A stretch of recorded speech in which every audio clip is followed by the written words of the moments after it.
As notícias atualizadas o tempo todo. Bom dia, estamos chegando com o nosso Rádio Café de hoje. Vamos juntos até as 8h30 atualizar as principais informações da sua manhã. Polícia Civil cumpriu mais de 1.000 mandados de prisão no oeste de Santa Catarina. Algumas informações da Chapecoense, dupla Grenal, daqui a pouquinho no Rádio Café.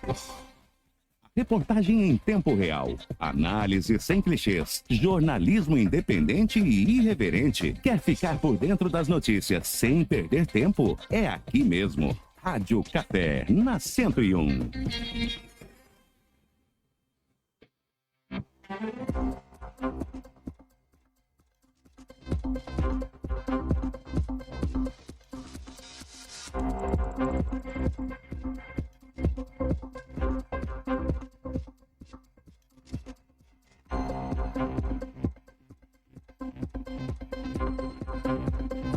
Faltam 26 minutos para as 8 da manhã desta quarta-feira. A gente vai falar agora sobre eleições 2024. Vou conversar com o chefe do cartório da 43ª Zona Eleitoral, o Cleomar, que está gentilmente conversando com a gente agora pela manhã. Cleomar, bom dia. Seja bem-vindo à programação do Rádio Café. Bom dia. Eu que agradeço em ter a oportunidade de conversar com os eleitores e com os ouvintes da rádio, que eu sei que são muitos, né? Então é importante essas informações de caráter e interesse público. Cleomar, parece cedo, mas não é. Nós estamos já no fim de março e alguns prazos, inclusive, começam a se esgotar, principalmente para o eleitor. E eu gostaria de começar falando sobre isso. Título de eleitor, do pessoal está em dia, quais os prazos para regularizar? Então, os eleitores têm até o dia 8 de maio, né? A gente está no final de março, então temos praticamente um mês e pouquinho para regularizar. Agora é feriado também, o cartório não abre hoje, só volta a abrir segunda-feira. Então as pessoas não têm aí muito prazo não, né? Se pensar em dias líquidos, são poucos para regularizar. Isto, dia 8 de maio, então, é quem quer fazer alistamento, quem não tem título ainda, ou quem quer transferir, ou quem quer regularizar. Muitas pessoas têm o título cancelado, algumas pessoas estão morando aqui na região, mas são de outra região, então precisam transferir para poder votar. E os jovens aí, ou mesmo aqueles mais velhos que estão atrasados, precisam se alistar. Então, essas operações até o dia 8 de maio. Tem uma dúvida. Cidadão morava em Bom Jesus e, por mais que continue com o vínculo lá, veio morar para Xanxerê, arranjou um emprego aqui. Ele é obrigatório a mudar de título ou não? Não. O conceito de domicílio eleitoral ele é mais extenso que o de domicílio civil. O domicílio civil é aquele em que a pessoa mora e tem o interesse em continuar morando num determinado município. Então, esse é o domicílio civil. O eleitoral, você pode ter um vínculo afetivo, um vínculo comunitário, ou um vínculo residencial, ou um vínculo político. É por isso que, às vezes, a gente vê um número maior de eleitores do que a cidade demonstra ter, de fato? Isso, exatamente. É claro que quando acontece um número muito maior, a gente acaba fazendo uma revisão de eleitorado para ajustar. Mas nada impede que alguém, por exemplo de Xanxerê, a gente faz uma revisão de eleitorado aqui, alguém está morando, sei lá, em Florianópolis e quer manter o domicílio aqui, pode manter. A questão é que se houver revisão de eleitorado, ela vai ser convocada, ela tem que vir ao cartório e dizer, olha, eu tenho um vínculo aqui, eu tenho propriedade aqui, eu tenho familiares aqui, eu nasci aqui, eu quero continuar votando aqui. Então é possível manter o título aqui. Certo. Além desses prazos, de repente o cidadão não votou nas últimas eleições, precisa regularizar, não pagou a multa. Qual o efeito de não votar? Se não votar em 3 eleições consecutivas, a pessoa tem o título cancelado. Então ela não consegue mais votar. Presume-se que essa pessoa faleceu, né? Então o cadastro ele tem que ser atualizado e por conta disso 3 eleições consecutivas cancela. Se não são 3 consecutivas, não cancela o título, então não proíbe de votar. Porém, a pessoa não tem quitação eleitoral. Então quero passaporte, quero me inscrever em instituição de ensino pública, ou quero um empréstimo em instituição pública. Em tese, eu tenho que comprovar que eu tenho quitação eleitoral. E para isso eu tenho que ter votado, justificado ou pagado multa em todas as eleições. Perdi meu título, e agora? Fácil. Hoje você consegue imprimir pelo site do TSE. Impressão de título muito simples. Pode também no cartório se quiser, mas pela internet imprime. A cidade de Xanxerê está crescendo, por exemplo, né? E aí a gente teve algumas readequações nos locais de votação. O cidadão morava lá no distrito de Cambuizal e agora veio morar aqui no bairro Bela Vista, em Xanxerê. Ele pode fazer a troca de local de votação?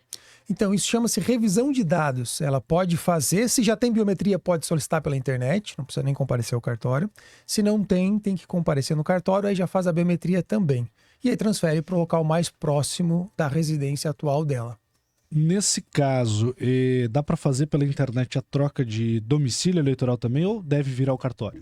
Também dá para fazer a troca de domicílio quem já tem biometria. Quem já tem pode fazer a solicitação pela internet e consegue. Quem não tem biometria, o próprio sistema vai dizer que a pessoa tem que comparecer ao cartório, porque daí a gente já coleta a biometria.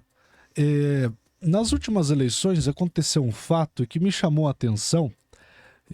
Lá pelas tantas, em determinada urna, faltou um fiscal e ninguém se ofereceu para ir como voluntário. Aí a presidente da sessão disse: eu vou ter que nomear alguém. Ela nomeou pessoa X disse que não ia. E aí o presidente disse que ela teria que pagar uma multa. É assim que funciona ou não? O presidente de sessão é a maior autoridade da sessão no dia da eleição. Acima de um presidente de sessão eleitoral, somente o juiz eleitoral. E quem nomeia os mesários é o juiz eleitoral, a gente nomeia previamente. Se falta no dia, o presidente de sessão é a autoridade para nomear. E se ela nomear alguém da fila, este alguém está obrigado, a não ser que tenha um motivo justo, a trabalhar no dia. Para que não sofra multa no processo administrativo que a gente monta contra essa pessoa, ela tem que demonstrar que ela estava impedida de trabalhar. Ela tem que ter justa causa. A mesma justa causa que quem faltou, nomeado pelo juiz, tem que ter para não pagar multa, a pessoa nomeada pelo presidente da sessão no dia tem que ter também, sob pena de pagar multa. Mas pessoal, no nosso caso a gente trabalha durante todo o dia das eleições, a gente explicou isso lá no momento, a mulher super entendeu, mas outras pessoas surgiu exatamente essa situação, me chamou a atenção, porque depois ficou aquela dúvida, né? Pode, não pode, mas então de fato o presidente da sessão é a maior autoridade ali dentro daquele espaço. Exatamente, inclusive com a autoridade de mandar prender e soltar, né? O presidente de sessão é alta autoridade no dia da eleição. E você, por exemplo, se alguém tivesse te nomeado, você poderia se recusar, porque trabalha na eleição, nós montaríamos um procedimento administrativo, você justificaria, estaria justificado, não pagaria multa, mas responderia ao processo, porque tem que ser formalizado, né? Certo. Saindo do eleitor para o candidato, quais os prazos? A gente está vivendo agora a janela partidária, né? Que é quando quem tem mandato pode mudar de partido. Esse prazo vai até o dia 5? Até o dia 5 de abril tem este prazo para justa causa de transferência de partido, né? Você acabar se transferindo sem perder o mandato atual. Então, até o dia 5 de abril. E até o dia 6 de abril, aí teria, para quem não é filiado ainda ou quer mudar a sua filiação, não tem mandato, né? Mas quer concorrer neste pleito. Ele tem que estar afiliado a um partido político e com um domicílio eleitoral no município que ele quer concorrer até o dia 6 de abril. Então, olha que interessante. O eleitor só quer votar. Tem até o dia 8 de maio para transferir, para alistar ou para revisão de dados. Mas o eleitor quer também se candidatar. Então, o prazo dele para levar o título para o município onde ele quer concorrer é até o dia 6 de abril agora. É antes, 6 meses antes da eleição. E também tem que estar com filiação partidária regularizada até esta data. Sobre essa questão de filiação partidária, tem aquele cidadão que de repente é filiado num partido A ou partido B, mas desgostou e tudo mais, ele só quer fazer a desfiliação. Qual que é o procedimento? A desfiliação tem que ser solicitada no cartório eleitoral. Então ele pode solicitar pela internet também, ele deve demonstrar que informou ao partido que ele está se desfiliando. Não que o partido possa impedir ele de se desfiliar, né? A desfiliação é dele, a justiça eleitoral ninguém vai impedir ele de se desfiliar. Ele só informa o partido porque o partido depois não filia ele novamente e alegue que não sabia, né? Então ele informa o partido e a justiça eleitoral também informa, quero me desfiliar, então a gente vai fazer a desfiliação. Agora, se ele quer se filiar a um novo partido, ele não precisa pedir desfiliação do antigo, é só se filiar no novo e a antiga já cancela automaticamente. Importante informação, ainda mais esses dias onde as pessoas parecem estar mais antenadas e querer participar de certa forma do processo eleitoral mais ativamente. Para quem quer ser candidato, a gente vive hoje uma questão que é a eleição municipal, né? Qual é o prazo para que os partidos apresentem os seus candidatos? Porque até o presente momento todo mundo é pré-candidato e não pode pedir voto, né?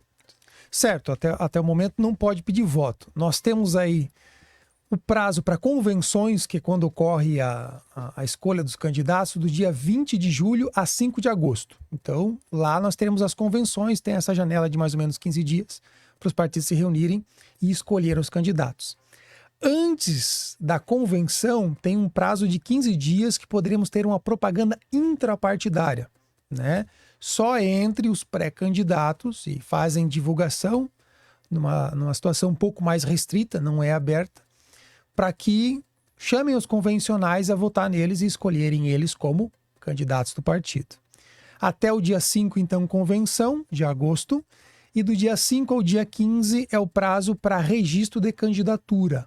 Então, aí a gente conhece os candidatos, levam os processos até o terça eleitoral, dia 15 é o último dia para registro de candidatura. Esse processo da registro de candidatura é muito importante, porque tem muito candidato que às vezes está com a vida amarrada, né? Seja na justiça, está devendo para alguém, aí vai querer ser candidato, já fez todo aquele auê e acaba dando na trave, né? O pessoal precisa ter, no mínimo, aí condições legais para ser candidato. Exatamente, tem que preencher os requisitos constitucionais para que possa ser candidato com idade, com quitação eleitoral, com pleno gozo dos direitos políticos, enfim. Então os candidatos têm que filiação partidária, domicílio eleitoral, tem que estar tudo em dia para poder concorrer. A lei da ficha limpa, ela se aplica apenas a crimes eleitorais? Não, a lei da ficha limpa se aplica a vários crimes previstos no Código Penal ou em outras leis penais, né? Os crimes eleitorais são apenas alguns dos crimes que impedem as pessoas de concorrer a pleitos. Perfeito. A gente vive uma questão também que é a restrição do que prefeituras e câmaras de vereadores podem ou não divulgar por ser um ano eleitoral, para não configurar a propaganda eleitoral antecipada. Qual é esse prazo? Aí vai de cada situação. A lei das eleições traz vários prazos, alguns de 1 ano, alguns de mais, alguns de 3 meses. Então aí teria que analisar caso a caso. Mas, por exemplo, nomeação de servidores, 3 meses antes do pleito. Não poderia, em tese, nomear, a não ser que caia numa exceção. Revisão geral é agora, não pode fazer revisão geral, por exemplo, de remuneração, né? Então tem um prazo que é agora de abril.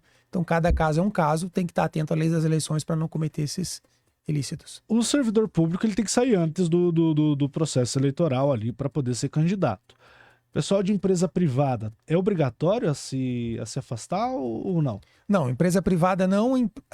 Os cargos públicos são obrigatórios o afastamento para que a pessoa não tenha um certo privilégio, porque ela tem contatos, né? Então, por isso que ela tem a desincompatibilização. Essa desincompatibilização também depende do cargo que ela ocupa. Por exemplo, até uma situação que a gente vai viver aqui. Xanxerê, nós temos um prefeito atual que pode se reeleger. Então, esse não precisa nem se desincompatibilizar. Ele consegue concorrer à reeleição sendo prefeito. Em Bom Jesus, é o segundo mandato do atual prefeito. E em Faxinal também é o segundo mandato do atual prefeito. Imaginemos que eles queiram reeleição. Não podem, né? Já é o segundo mandato.